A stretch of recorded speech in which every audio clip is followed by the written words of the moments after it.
कधी ना कधीतरी जायचंय, तरी मी आताच आग बनून जगीन ना. कधी पण मनात आलं ना की नाही मला नाही करायचंय, तेव्हा हे शोध की मला हे का करायचंय. मग जे करायचंय ना ते आज, आत्ता आणि आत्ताच करायचंय.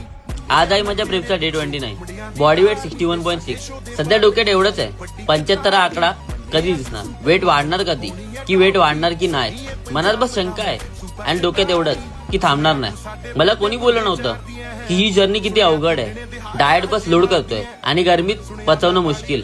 घरातल्यांना बस पावडर मेडिसिन दिसत आहे, बट ते का नाही माहित. रोज माझं चिकन खाणं ना त्यांना योग्य नाही वाटत आहे, पण त्यांना मी कसं सांगू माझं स्वप्नच यावर डिपेंड आहे. पुढे काय लिहिलंय कोणी बघितलंय, पण ते बदलणं ते प्रयत्न तर मी करीन ना. लोकांना बस रील दिसत आहेत, बट कॅमेरा सेट करणं, उचलणं, त्यामागच्या बॉडीचा पुश कोण बघणार. आणि पोझिंग भाई ते तर एक युनिक आर्ट आहे. यासाठी कंट्रोल, डेडिकेशन हे हवं, आणि हे असंच नाही होणार. आणि तुला काय वाटतं बस हे होईल? बस मी जेव्हा जिम मध्ये एंटर करतो ना तेव्हा बस इथून बेस्ट बनून निघायचंय ना हेच आठवतं. आणि ते वर्जन वेगळं असेल, so just stay and watch with me.